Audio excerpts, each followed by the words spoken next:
Olá, como vai você? Nós estamos aqui mais uma vez reunidos para ministrarmos a nossa última aula sobre antropologia bíblica. E eu espero que você tenha já aprendido conosco um pouquinho sobre essa disciplina maravilhosa, antropologia bíblica. Nós já tivemos o primeiro encontro, o qual nós falamos sobre uma introdução, o que seja a antropologia bíblica. Também passamos panoramicamente também nas outras antropologias, científica, antropologia filosófica, para podermos nós falarmos da antropologia bíblica. Amém? Então, este é o nosso último encontro desta disciplina. Nós vamos estar aprendendo mais um pouquinho sobre a antropologia bíblica segundo os conceitos bíblicos e vamos estar entrando também, falando brevemente sobre o conceito da doutrina do pecado, hamartiologia, nesta nossa aula. A nossa aula, então, ela se trata da disciplina antropologia bíblica. E o que é que nós vamos ensinar? Vamos estar ensinando aqui a continuação desta disciplina muito importante para os homens e as mulheres cristãs que precisam ter um conhecimento sobre a doutrina que se defende, a doutrina que se prega, a doutrina que se tem adotado no segmento pentecostal. Por isso nós estamos aqui mais uma vez para, juntamente com vocês aí, aprendermos um pouquinho sobre o conceito do que seja antropologia bíblica.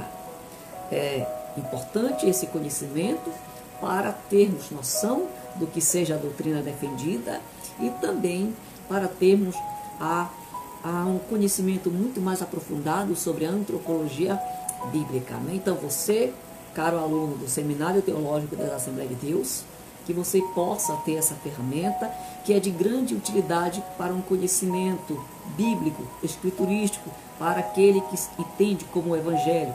Você precisa ter conhecimento das doutrinas basilares que a cristandade, principalmente o segmento pentecostal, defende.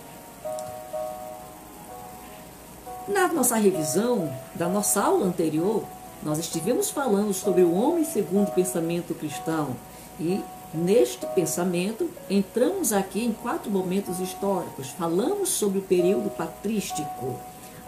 E dentro da patrística, elencamos aqui a importância da patrística para o pensamento cristão e também quem foram um dos principais representantes do pensamento antropológico no período patrístico. No período da escolástica, nós falamos sobre a importância do escolasticismo para o pensamento cristão e quem foram os seus representantes do pensamento antropológico no período escolástico. Dando consequência à nossa terceira aula, nós entramos também no período da reforma, a reforma protestante, que ela deixou o Ocidente em um outro patamar de conhecimento científico, teológico e filosófico. A importância da reforma para o pensamento cristão, nós falamos, e nós falamos também sobre o pensamento de Lutero e o pensamento antropológico de João Calvino. Também nós entramos no período da teologia contemporânea, a tendência antropológica da teologia contemporânea, e dentre os seus vários representantes dessa teologia, nós falamos aqui sobre um dos grandes teólogos do nosso tempo, Paul Tillich, e o porquê foi explicado da escolha de Paul Tillich como um representante da teologia contemporânea. Encerramos a nossa terceira aula falando sobre os conceitos no Antigo Testamento. Falamos a concepção de criatura e ser finito, a concepção do homem um pecador e o homem um indivíduo. Você que está nos assistindo, que você possa aprender um pouquinho sobre a concepção cristã sobre a antropologia bíblica e dogmática. Na nossa aula de hoje, nós convidamos você para aprender conosco aqui o homem segundo as Escrituras. E aí nós vamos entrar no conceito há os conceitos do pensamento antropológico segundo a Tanakh, ou segundo o Antigo Testamento. Nós vamos estar falando sobre os termos hebraicos, nefesh, passar, ruach, lebab e lev. Amém? Quero deixar aqui muito bem claro que nós estamos aqui numa aula de antropologia bíblica, ministrada no Seminário Teológico das Assembleias de Deus, ou SETAD, cuja sede situa-se na Rua Tiradentes, número 532, no bairro Central, aqui na cidade de Macapá, no estado do Amapá. Vamos comigo para a nossa aula.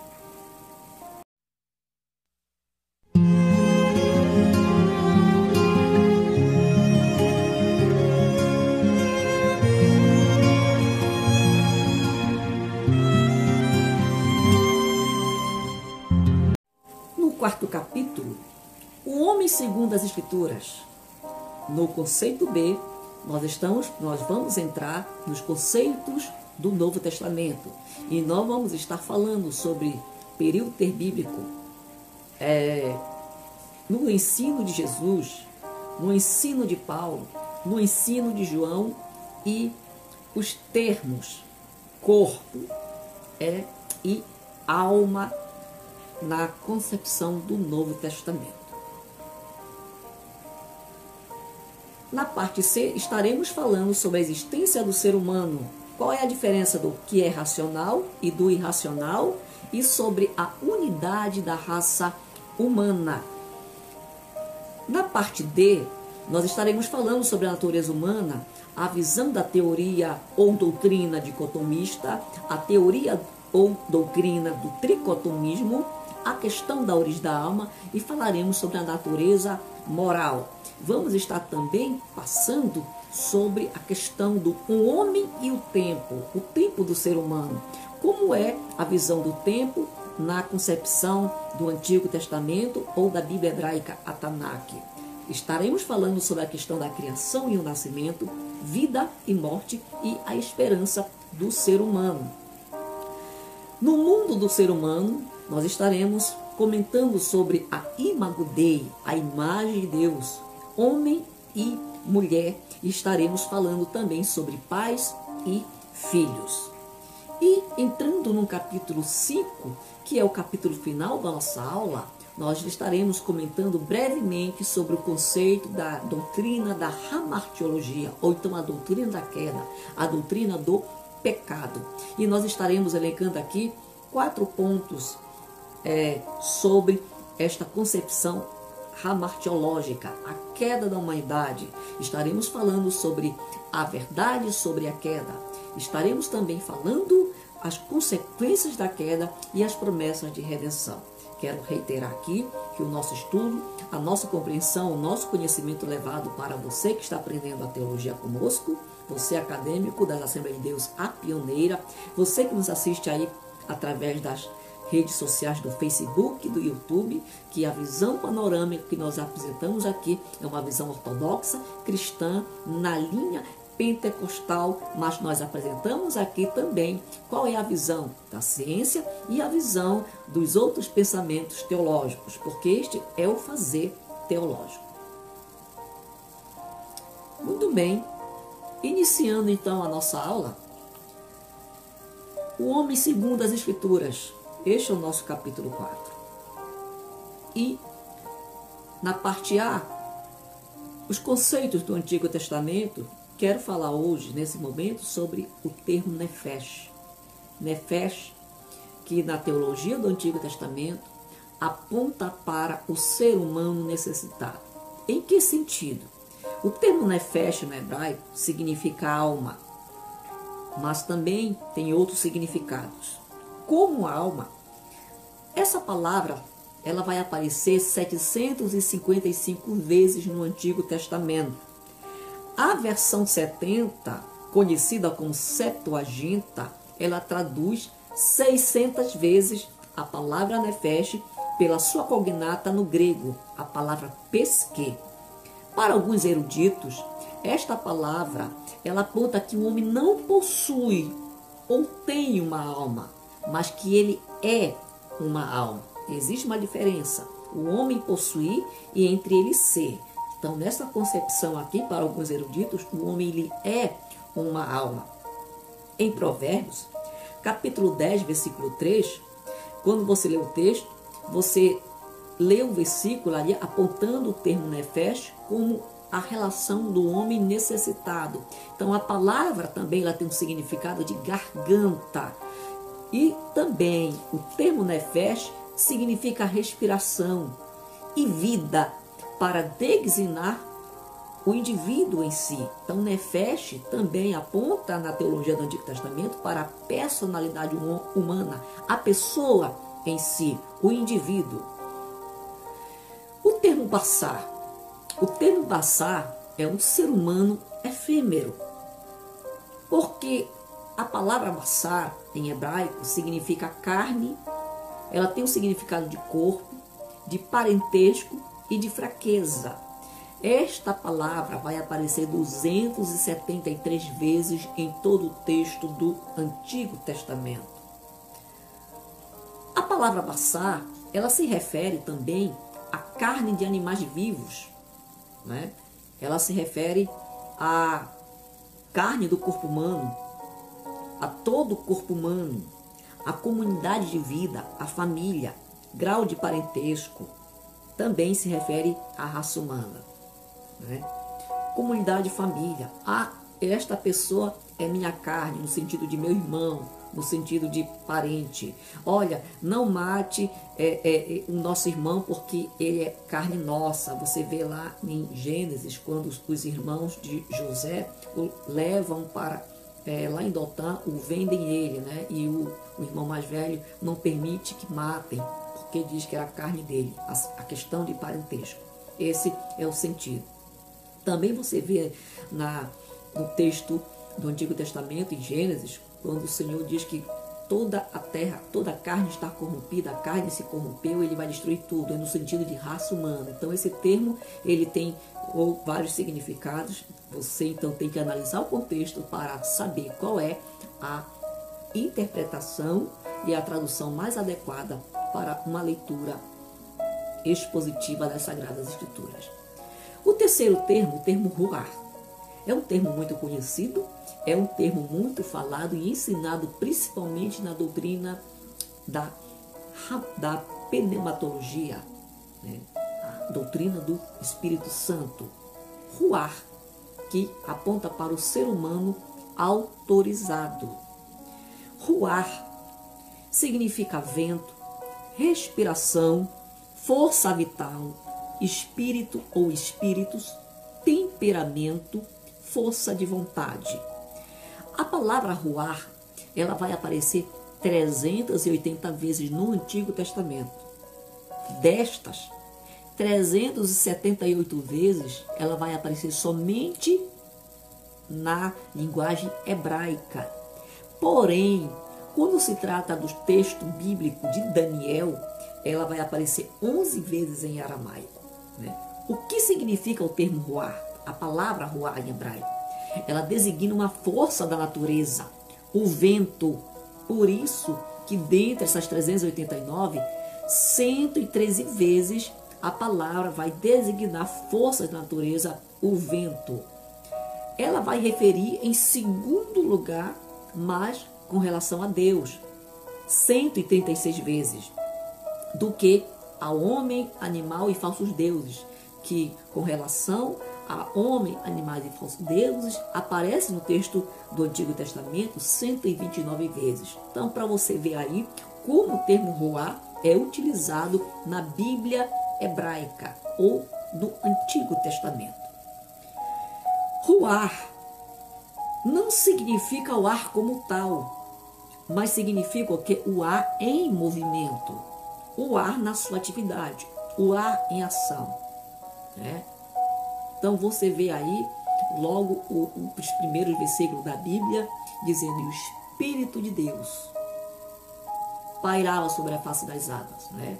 Ver ruar, Elohim, o Espírito de Deus pairava em movimento.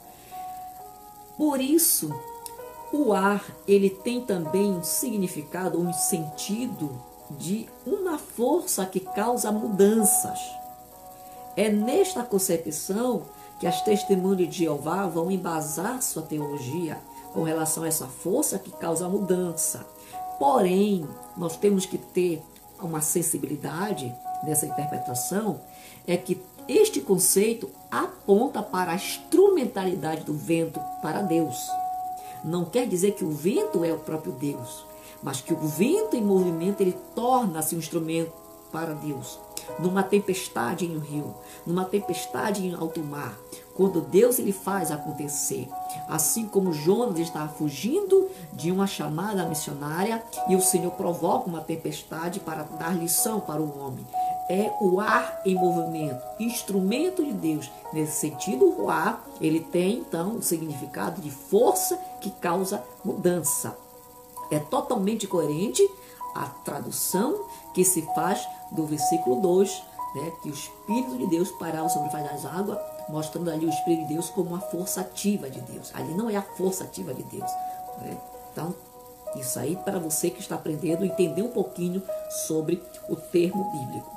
Para uns, o Espírito é a respiração humana. Então, o termo ruá apontando para a respiração humana, que também traz aí um sentido de comparação com o termo pneuma ou o termo nefesh, né? Interpreta-se também por palavra. Nesse sentido aqui, a palavra ruá, quando aparece no texto bíblico do Antigo Testamento, está apontando para a palavra profética, a palavra que é proferida no sentido de levar a pessoa a uma autoridade profética. Então, todo esse campo aí é o sentido da palavra ruá.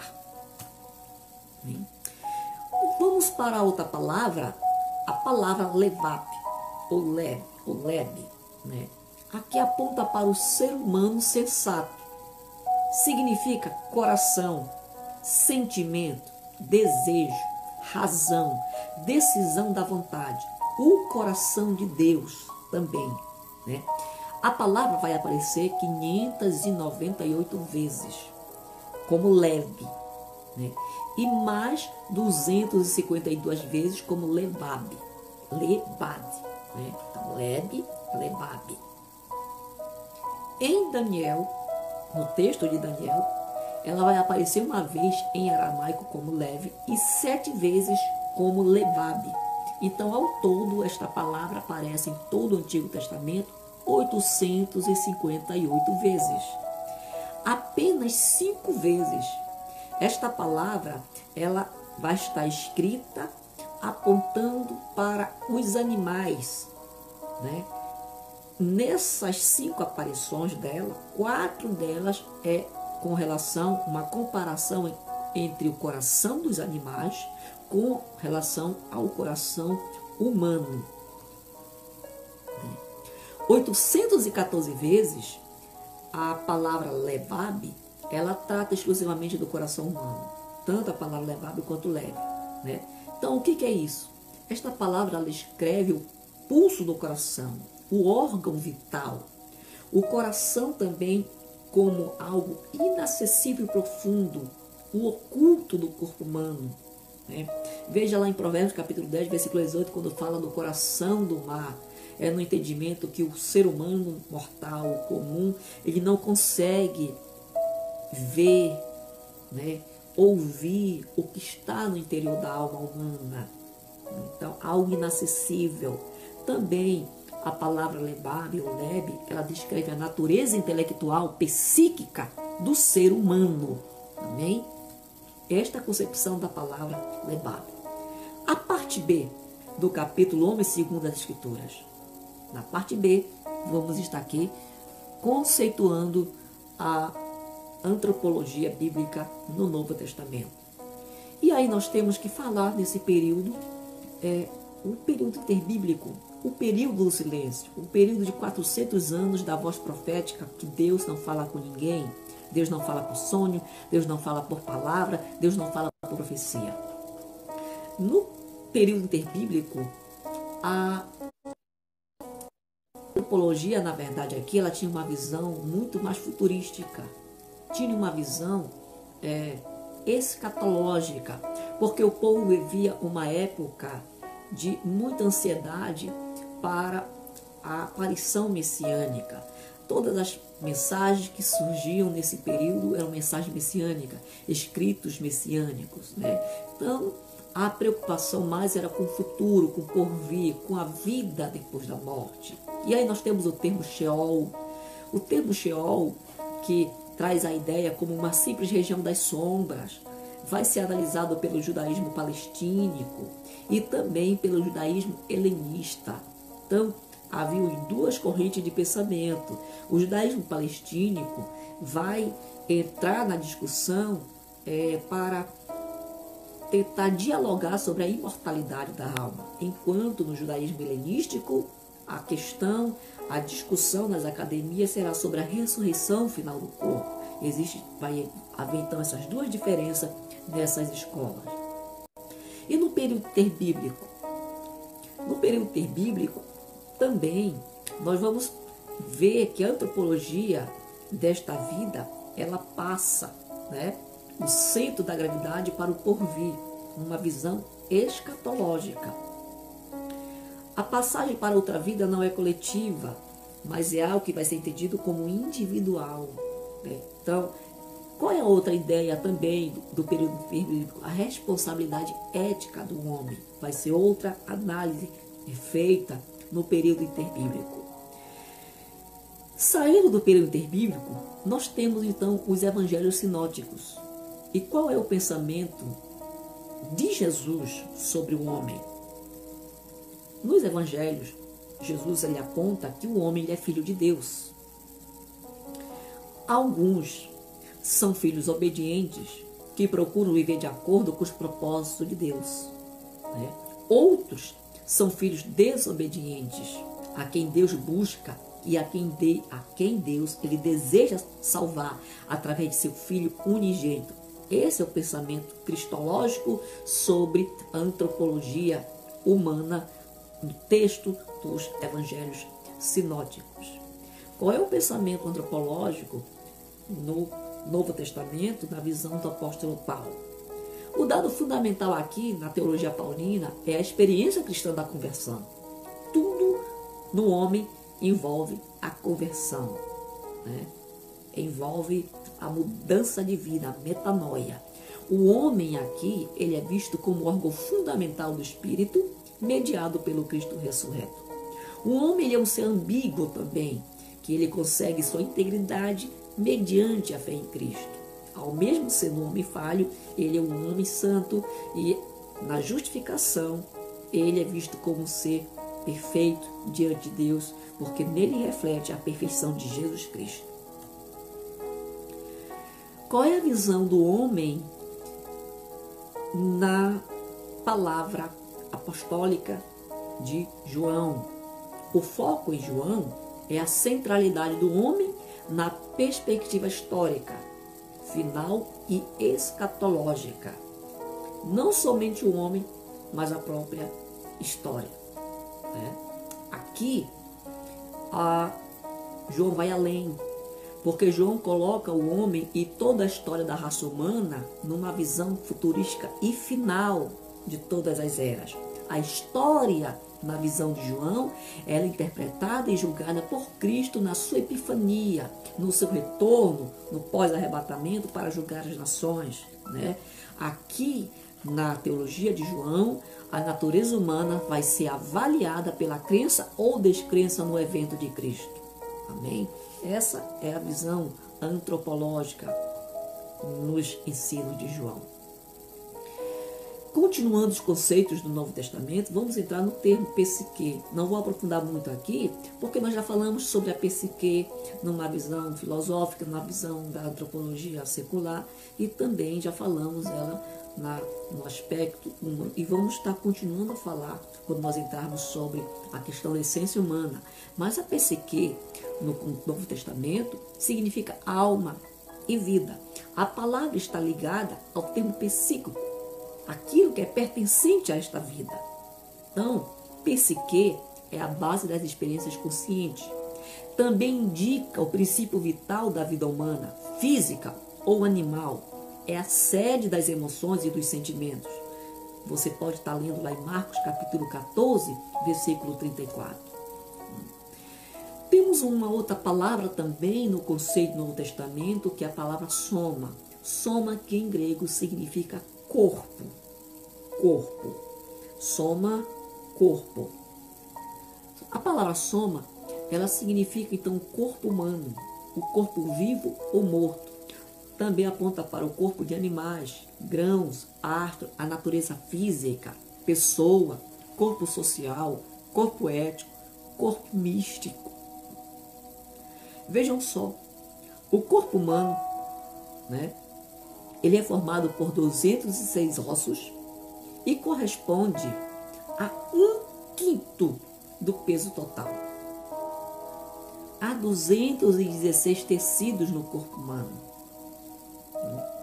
O cérebro humano corresponde a 2% do peso de um adulto médio, mas é responsável por 20% do consumo de oxigênio desse indivíduo. Este aqui é uma curiosidade sobre o corpo humano que eu estou passando aqui para vocês. O que o corpo humano também possui? Possui 1 trilhão de células nervosas, só a parte do cérebro. 1 trilhão de células nervosas. E os sinais trafegam ao longo dos nervos até o máximo de 360 km por hora. Isso aqui é a ciência comprovando a agilidade das ações do cérebro e dos neurônios. Temos alguns termos também encontrados no Novo Testamento sobre o corpo. Lá em Romanos capítulo 6, versículo 6, você ouve falar sobre o corpo do pecado. Esse termo refere-se ao velho homem. Segundo Coríntios capítulo 4, versículo 16, você ouve falar sobre o homem exterior. Também está aqui, refere-se ao corpo físico e efêmero. O homem exterior, aquilo que se corrompe, aquilo que perece.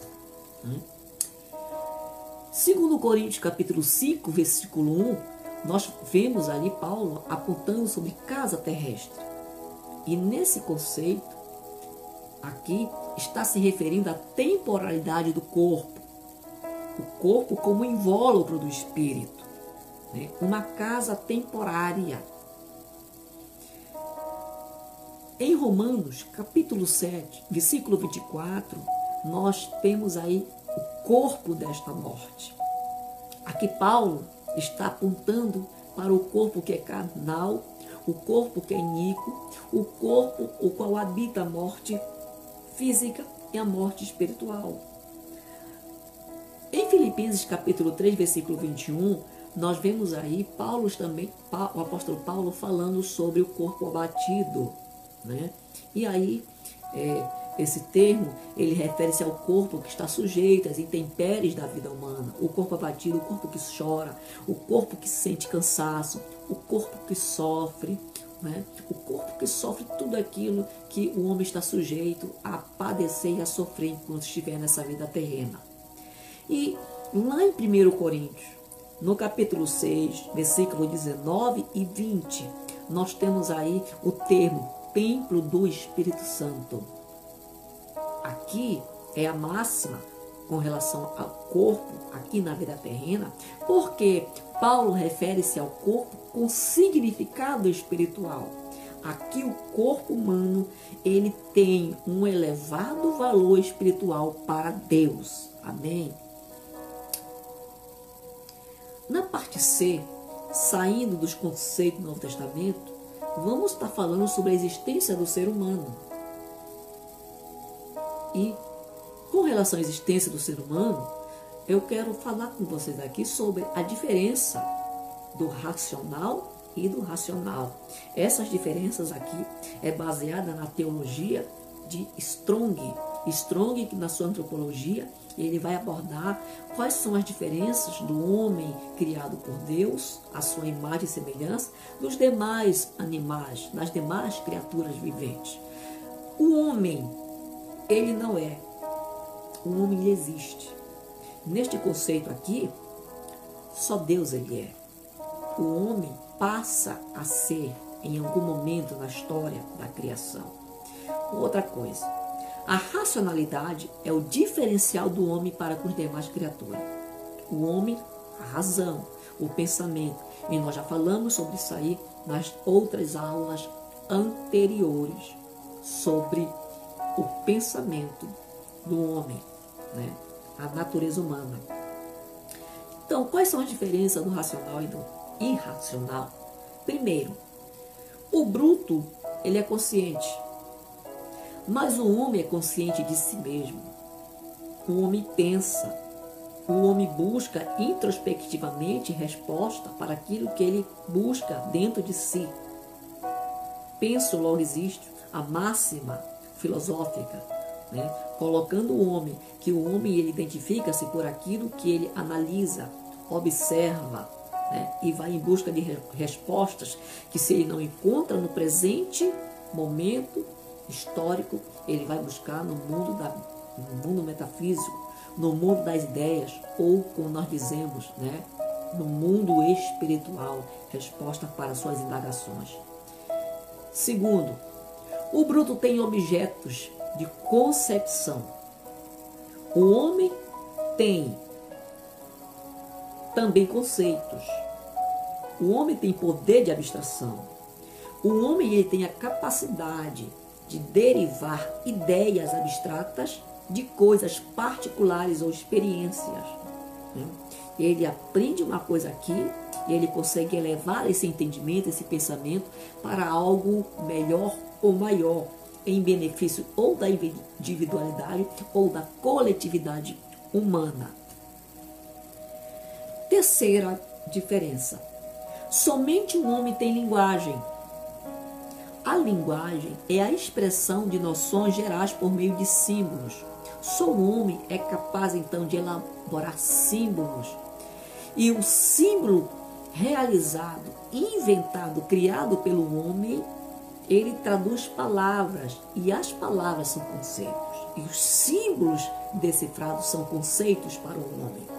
O homem, então, usa da linguagem. Quarta diferença é que o irracional não tem juízo nenhum. As suas ações não dependem de crenças, né? O homem, ele tem juízo, o homem ele tem crença.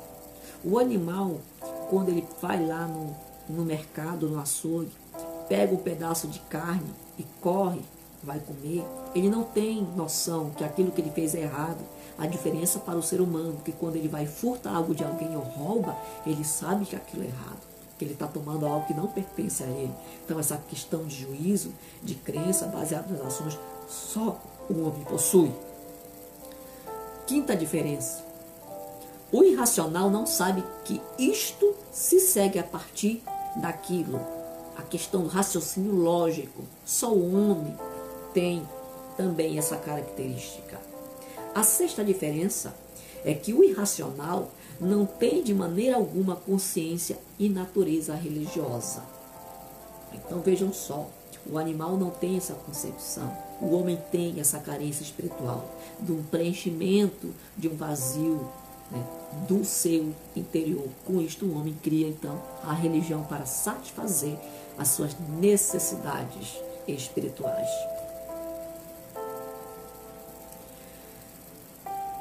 Ainda sobre a existência do ser humano, vamos estar falando aqui a unidade da raça humana. Estivemos falando aí sobre a diferença do racional e do irracional, e vamos entrar então na unidade da raça humana. A raça humana, ela descende de um só casal.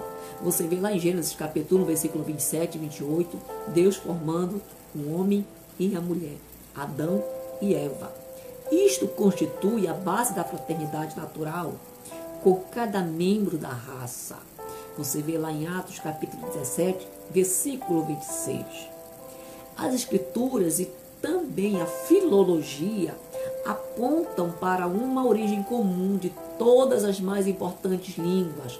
Nós sabemos que só havia uma língua na Terra. E nós cremos então no acontecimento de Babel, quando os povos todos estavam reunidos no mesmo lugar e houve a confusão das línguas. Então cada povo juntou-se com o seu próximo que falava a mesma linguagem e partiram para povoar a terra, na confusão das línguas, né? As escrituras, a psicologia apontam que as características mentais e morais comuns entre as famílias da humanidade também têm uma origem comum. Na fisiologia, o homem é uma só espécie. Então vejam só, você pode ver aí com relação à unidade da raça humana, né, que o homem ele tem um princípio comum na linguagem, o princípio comum na sua formação veio de um só casal, né, e a fisiologia aponta que o homem ele é uma só espécie. Então nós somos uma única raça em todo o planeta Terra, independentemente de nação, tribo, povos, o homem é uma só raça. Saindo então sobre as questões que nós acabamos de abordar na existência do ser humano, ainda nós estamos no capítulo 4, o homem segundo as escrituras. Vamos então para a parte de a natureza humana. Na natureza humana aqui, quero falar sobre a teoria ou a doutrina da dicotomia. Nós já falamos essa parte, esse aspecto aqui, quando nós passamos a falar da antropologia filosófica, o entendimento da filosofia e da antropologia secular com relação ao homem estar sendo complementado ou completo apenas entre duas essências, matéria e uma parte material. A doutrina ou a teoria dicotômica, ela baseia-se, né, que o homem é formado então de duas partes. Dixa, grego, que significa em dois, e temon, que significa cortar. Então, dicótomo, que é isso? Formado em duas partes. O homem compreendido então como uma parte material e a outra imaterial. Nessa visão, não há distinção entre alma e espírito, que é uma outra concepção que nós vamos estar falando na próxima teoria. Amém? Aqui não, na dicotomia, espírito ou alma é uma só coisa e o corpo é a parte material do homem. Na teoria ou na doutrina da tricotomia, aqui o termo distingue-se são pneuma e psique. Pneuma, que significa espírito em grego, e psique, que significa alma em grego também.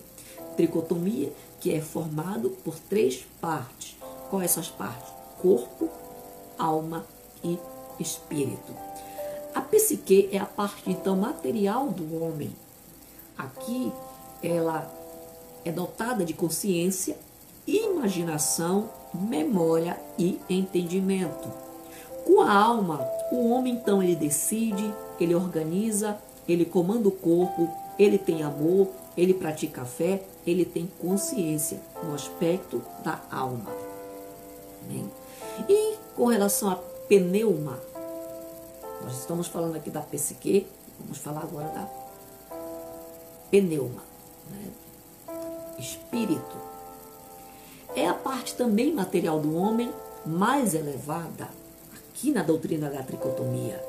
O homem relaciona-se com Deus no aspecto da razão, no aspecto da consciência e no aspecto do livre-arbítrio. Na terceira parte, o corpo é a parte material do homem. Com ele o homem enxerga, o homem trabalha, o homem domina, o homem se movimenta, o homem se reproduz. Os 5 sentidos do corpo humano são operados pelos 3 atributos da alma: sentimento, intelecto e vontade. Aí, com relação à origem da alma. Com relação à origem da alma, nós falamos da teoria da pré-existência, que a alma existe antes do nascimento, na mente de Deus, né? Aí você vê essa teoria da pré-existência, que Deus criou a alma. Antes de criar as coisas, Deus já tinha criado as almas. Na teoria criacionista, Deus criou imediatamente todas as almas dos seres humanos que se unem ou na concepção ou no nascimento. Então Deus ele já criou tudo, porém ela vai aparecendo na humanidade conforme a criança nasce ou ela é gerada no ventre materno. Na teoria traducionista, no traducionismo, a alma ela é passada para os descendentes naturais de Adão a partir da geração natural. Amém? Porém, tem também uma quarta vertente, que é a teoria da cooperação. E esta visão é a visão mais aceita pela ala pentecostal, né? Porque nós cremos que a alma humana ela se forma segundo as leis da procriação deixada por Deus, numa cooperação entre o pai biológico, homem e mulher, e o pai dos espíritos, que é Deus. Amém? Essa é a visão que nós entendemos e nós defendemos com relação à origem da alma. A natureza moral, a consciência é um conhecimento acompanhante, um conhecimento do eu com um padrão moral ou lei. Vontade é o meio que a alma tem de escolher tanto o fim quanto os meios para atingi-lo. Amém? Nós estamos aqui falando da natureza humana. E o homem, então, tem uma natureza moral. O tempo do ser humano. O tempo do ser humano é uma concepção também que nós estamos elencando aqui na visão do Antigo Testamento, né? E falar sobre o tempo, como é que o Antigo Testamento entendia o tempo com relação à antropologia. Falar sobre o tempo e o homem estar na antropologia biográfica, né? Existe o tempo indefinido, o tempo do início da criação, né? No princípio, do Bereshit. Há uma vasta discussão sobre esse termo. Era o princípio da criação ou o princípio da eternidade, quando Deus resolveu criar alguma coisa? E entra em choque, então, esse tempo, porque a criação vai apontar para o termo ion, o termo dia, né? O termo dia.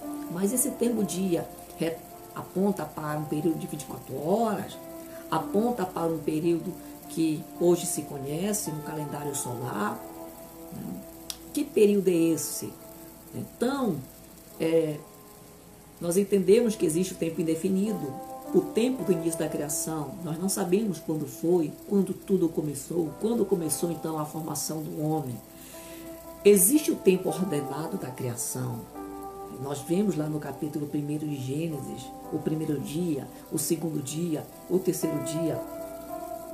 Então, esse tempo ordenado é apontado na Bíblia para ser modelo para cronologia e calendários humanos. Então Deus deixou tudo planejado para o homem usufruir e executar e elaborar e trabalhar na terra. O tempo ele ensina lições do passado para gerações do presente. Essa é uma lição que nós podemos tirar do tempo. O tempo numa linha de acontecimentos escatológicos e proféticos é chamado de futuro. Então nós temos aí uma linha temporal do tempo, né, como um espaço de tempo, né? Analisando a história humana, nós dizemos que na história humana, segundo a teologia bíblica, toda a história está dividida em 3 momentos, né? Ou então em 3 séculos, ou 3 eras, né? O século antediluviano, né? Antes do dilúvio, como era o tempo, como era a civilização pré-diluviana, né? O século pós-diluviano, o que aconteceu neste século depois do dilúvio, a era presente, que nós chamamos, e o século vindouro é aquilo que vai acontecer no pós-arrebatamento da igreja. Então, as eras com relação à teologia bíblica, baseada nesse princípio aí que muitos entendem, né? Dentro da teoria ou a doutrina, como você queira imaginar, da interpretação hermenêutica da história, chamada dispensacionalismo. Criação e nascimento. Aqui nós estamos falando do tempo do ser humano, criação e nascimento. O homem nasce criatura, o homem nasce amarrado no tempo. A matéria do seu corpo, então, é totalmente terrena. O homem e a mulher fazem necessários para o povoamento da terra. O homem foi criado para viver eternamente na presença de Deus. O homem não é eterno, mas ele poderia ser imortal na sua plenitude, enquanto ele vivia no estado perfeito de santidade, sem pecado, sem mácula. O homem nós entendemos que ele foi criado um ser finito, mas no estado original, o homem ele não era um ser finito, porque ele não tinha conhecimento do pecado. O corpo do homem então era um corpo perfeito, inteligência 100%, né? Mas com o pecado corrompeu-se o homem então conheceu a efemeridade da vida, né? A vida que tem início, meio e um fim. Vida e morte, então. Aí o tempo do ser humano torna-se um tempo limitado, porque o ser humano foi criado como um ser mortal. A morte torna-se, então, o maior pesadelo do homem. E isto aqui é numa visão da doutrina do pecado, com relação a esse tempo aqui e o que acontece, né? Os mortos, segundo o Antigo Testamento, são aqueles que foram eliminados do âmbito do poder de Deus. Só se foge da morte com a busca de Deus, que é a fonte da vida. Você lê lá em Salmo, de número 36. A morte revela a culpa do homem perante Deus. Então vejam só, quando o homem peca, quando o homem morre, mostra para Deus a culpa que o homem tem.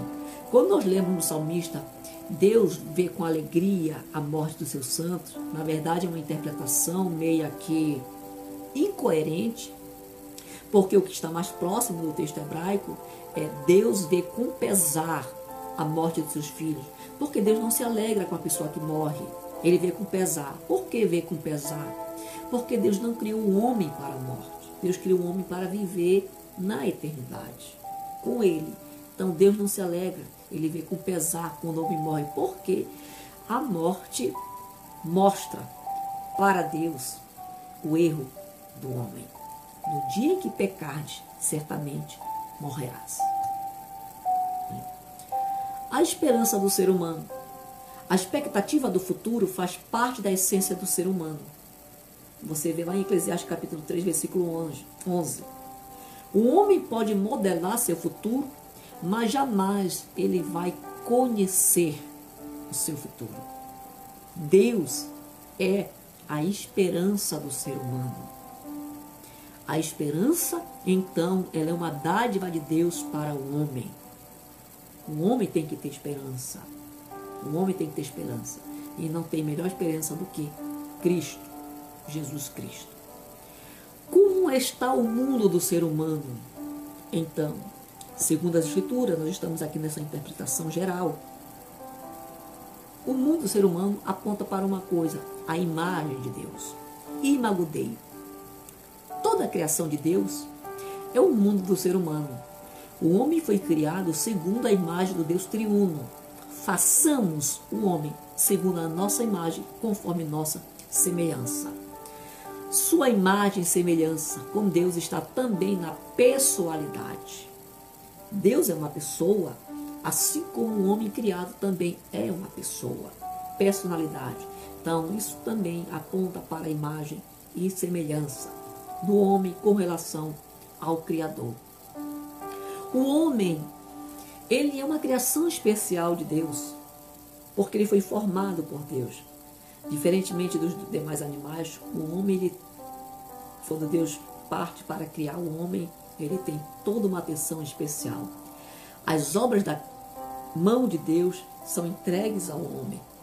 Por isso que o homem torna-se a coroa da criação, porque além de ser o último, tudo que foi criado é entregue nas mãos do homem para ele dominar na face da terra. Deus, ele é o dominador de e sobre todas as coisas. O homem domina sobre as coisas da terra quando lhe é entregue lá no Éden. O homem é o administrador de Deus sobre a obra da criação, segundo a teologia bíblica. Por isso que nós vemos aí, então, a imagem de Deus no homem, nas funções de Deus e as funções que é dada ao homem. Continuando com relação ao mundo do ser humano, falamos da Imago Dei, vamos falar de homem e mulher. A distinção aqui ela é de fundamental importância, porque quando nós lemos o texto de Gênesis capítulo 1, versículo 27, e formou Deus homem e mulher, macho e fêmea. Lemos aqui nesse versículo, então, a reprovação de Deus com relação ao conceito da modernidade, o conceito de homoafetividade, ou o conceito antigo, homossexualismo. Por quê? Porque a ordem para crescer e multiplicar sobre a terra não poderia ser concretizada entre seres do mesmo sexo. Jamais isso iria ser concretizado. Lá em Gênesis capítulo 2, versículo 23, você vê então o aspecto da mulher. A mulher sendo criada por Deus. Eu entendo aqui, então, que a mulher criada, ela tornou-se a primeira clonagem da humanidade. Foi feita por quem? Pelo próprio Deus. Só que a clonagem da mulher foi uma clonagem perfeita, porque a formação da mulher vai além de uma clonagem. Uma vez que, além do casal serem semelhantes, a mulher ela tem características distintas em sua estrutura física e emocional. É diferente do homem. E na jurisdição, como é visto o entendimento entre homem e mulher, numa visão palestínica, numa visão hebreia? O homem ele é considerado o proprietário da mulher.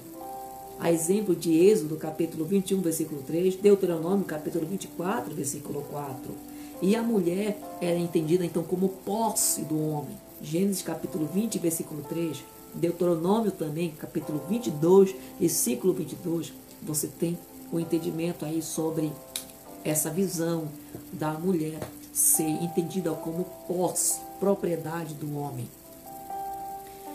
E nós temos que entender que na cultura palestínica do Antigo Testamento existia a questão do dote, como hoje existe em algumas civilizações ou povos, tribos africanos e também asiáticos, né? Aqui, o termo traduzido como noivar literalmente significa adquirir juridicamente como propriedade. Então, quando o homem noivava com uma mulher, ele estava juridicamente falando para a sociedade que aquela mulher, a partir daquele momento, era propriedade dele.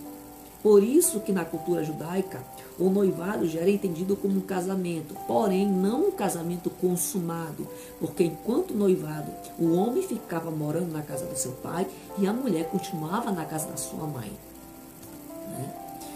O casamento é o ato seguinte do pós-noivado. O casamento é o ato de levar para casa, o ato de tomar posse. Era por isso que quando o noivo preparava o casamento, ele enviava convites para os seus convidados, para que numa festa de celebração no seu casamento, enquanto ele ia à casa da noiva, o cortejo seguia o noivo. O cortejo seguia o noivo até a casa da noiva, porque o noivo, quando pegava a noiva da casa dos seus pais, ele estava casando-se, tomando posse, levando para sua casa. E os seus convidados deveriam estar presentes no cortejo até no local das bodas. Esse é o entendimento, inclusive, da parábola das 10 virgens, das loucas e das prudentes. O casar-se, então, na cultura judaica, é esse sentido de se agregada ao homem, a mulher se agregada ao homem, tornar-se mulher dele. A união entre homem e a mulher é chamada de berit, aliança, né? Significa compromisso de fidelidade conjugal, segundo o direito divino prescrito na lei de Deus, na Torá. Continuando sobre o mundo do ser humano, vamos falar sobre os pais e filhos. Né? Os filhos devem ser encarados como um dom de Deus aos pais. A tarefa da educação cabe à mãe e ao pai. Os atritos entre pais e filhos têm diversas causas. Né? Para superar as tensões, uma geração deve ter responsabilidade pela outra. Uma geração precisa ter responsabilidade. na parábola do filho pródigo, nós vemos ali no texto neotestamentário que a visão de muitos pregadores é o foco mais no filho pródigo, no filho mais novo que vai embora, mas esquece que as tensões familiares, elas eram o que deveriam ser analisadas, estudadas, deveriam ser apaziguadas pelas pessoas mais idôneas, mais velhas da casa. E ali a parábola do filho pródigo aponta que o foco da história de Jesus não é o filho que vai, mas é o filho que fica na casa do pai, porque o foco é Israel. Israel foi dentro da promessa, né? Israel não cuidou do filho mais velho, do filho mais novo, na verdade, que eram os gentios. O filho mais novo está na casa do pai, mas não tem as suas responsabilidades de educar o filho mais novo, educar na lei, educar com relação à sociabilidade e com relação ao entendimento da busca em Deus. Era aquilo que Israel deveria fazer com o mundo, apresentar Deus ao mundo, e não fez. Por isso que Jesus tem que vir para consertar a casa e fundar a igreja para executar essa tarefa da responsabilidade. Por isso que nas epístolas paulinas, Paulo fala que agora Cristo deu para a igreja a responsabilidade do ministério da reconciliação. Bem? Vamos entrar então agora no 5º capítulo, que é sobre conceitos sobre a hamartiologia. E aqui, no primeiro ponto, nós vamos falar sobre a queda da humanidade. Eu vou dar aqui um panorama basilar, muito básico, porque a parte da hamartiologia nós vamos estar nos aprofundando muito mais numa aula presencial, quando a sociedade estiver apta, depois dessa pandemia mundial. A queda da humanidade. Lá em João capítulo 17, versículo 17, nós podemos ver que Jesus disse assim: eu vi Satanás cair do céu como um raio. Então, entende-se, alguns interpretam na questão da satanologia, que Satanás então já habitava aqui a terra quando Deus estava criando as coisas. Inclusive ele estava lá no Éden quando Deus criou o homem e a mulher, estava lá para tentar. Porém, o mal iniciou-se no céu quando o Satanás rebelou-se contra Deus, e com ele caiu a terça parte dos anjos. A Bíblia fala que o início da humanidade começou na atitude errônea do casal. Na verdade, deliberadamente. O casal decidiu afastar-se de Deus. O primeiro ponto é que o pecado não foi o ato sexual entre o primeiro casal. São algumas concepções errôneas que muitos têm aqui sobre o pecado original. O pecado não é o ato sexual entre o primeiro casal. Você, muitas vezes, você vai até nas mídias sociais, vê algumas pregações, algumas aulas sobre hamartiologia, muitas pessoas ensinando coisas totalmente heréticas, porque não tem um entendimento ou uma interpretação profunda ou adequada da hermenêutica bíblica. Porque se o pecado fosse o ato sexual, como é que o primeiro casal iria povoar a terra? Se Deus ordena crescer e multiplicar sobre a terra, seria através de quê que a raça humana então apareceria? Né? Então fica a pergunta no ar. Segundo ponto, o fruto proibido não era uma maçã. Também é mais uma argumentação fajuta, errônea e grotesca do entendimento hermenêutico e exegético das escrituras sagradas. O fruto proibido aqui não é maçã. Esse entendimento é baseado em mitologias seculares e pagãs. Primeiro porque na Mesopotâmia não existe uma região propícia para o cultivo desse fruto. Em toda a Mesopotâmia ali, aquela região ela não é propícia para o cultivo da maçã, porque a maçã é uma árvore que ela dá em regiões temperadas, em região de frio, e a Mesopotâmia é uma região de árida, deserto, de calor. Então, aí você vê logo aí a inconveniência, a incoerência dessa significação sobre o fruto. No jardim, estamos falando aqui sobre a queda da humanidade e sobre as verdades sobre a queda. Primeiro, no jardim o homem era o agricultor e o mordomo. Deus, ele quando cria um homem, né, ele põe o homem para arar a terra, lavrar a terra e ser o homem que vai guardar tudo aquilo que Deus criou. Gênesis capítulo 2, versículo 25. O homem tinha livre escolha de comer entre todos os frutos disponíveis. A exceção era apenas a árvore do conhecimento do bem e do mal. Terceiro ponto, o homem deliberadamente aceitou a proposta fraudulenta da serpente. Ele decidiu, né, cair no erro. A mulher decidiu cair no erro. Você pode ver e ler o texto de Tiago, capítulo 1, versículo 14. O homem tinha profundo conhecimento de Deus, mas ele não tinha conhecimento da maldade do erro. O homem era um ser perfeito, ele era santo perante Deus. Ele não tinha contaminado-se ainda. Então ele tinha conhecimento sim profundo de Deus. Ele não tinha conhecimento do erro, não tinha conhecimento do pecado, não tinha conhecimento da maldade. Porém, o pecado, né, era uma realidade em potencial. Ela poderia ser revelada dependendo da atitude do homem. Existia, sim, existia no mundo espiritual.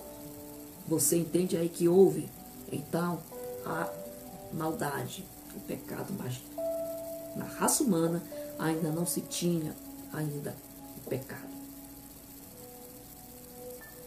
Quais são as consequências, então, da queda? O conhecimento moral. No conhecimento moral, o homem, então, descobriu constrangimento. Quando viram que estavam nus, se esconderam. O homem também, ele teve o conhecimento do medo. Quando ouviram a voz de Deus, correram com medo. Terceira coisa, o homem descobriu a perda da autoridade delegada sobre a criação. A autoridade que Deus tinha dado para ele, ele perdeu. O conhecimento da desarmonia. Começou a haver então uma desarmonia entre a família. Você vê lá inveja entre os irmãos, a ponto de acontecer o primeiro homicídio, né? Houve também mudanças no físico e emocional do ser humano. Outra coisa, maldição sobre a terra, trabalho, fadiga e dores. E a perda da vida eterna. O homem foi criado para viver eternamente, mas com o pecado ele tornou-se um ser mortal. Então aí ele conheceu então a sujeição ao tempo efêmero. E aí o homem agora, ele é uma realidade nele, a morte física e também a morte espiritual. Mas também tem as promessas de redenção. E aí eu vou colocar 4 pontos. A promessa da redenção prevista, prometida, realizada e consumada. Prevista, você vê lá em 1 Pedro, capítulo 1, versículo 19 e versículo 20. Quando Pedro ele aponta que antes da fundação do mundo, Deus já tinha provido então um escape para a humanidade. Prometida, você vê logo no texto do proto-evangelho de Gênesis capítulo 3, versículo 15, né, sobre a serpente e o descendente da mulher, aqui apontando para um ato profético da propiciação que aconteceria como sombra no Antigo Testamento, no sacrifício dos animais no tabernáculo e no templo, e a propiciação do Cordeiro de Deus que acontece na cruz do Calvário. Ela realizada, você pode ler lá em Gálatas, capítulo 4, versículo 4, e em João, capítulo 19, versículo 30, quando o próprio Cristo é livrado da cruz. Pai, está consumado. Né? Aqui, essa visão realizada, nós entendemos num aspecto também escatológico, o já, mas ainda não. O homem, então, tem essa redenção realizada, né? Mas ela ainda não está consumada. Realizada porque Cristo já veio, encarnou, morreu na cruz, abriu a porta para o homem entrar. Ainda não se concretizou por completo, Porque o homem cristão, aquele que aceitou a obra da redenção, está preso ainda o quê? No corpo do pecado. E ainda está propenso às intempéries da vida, às doenças, né? Como tem acontecido no mundo inteiro neste momento aí.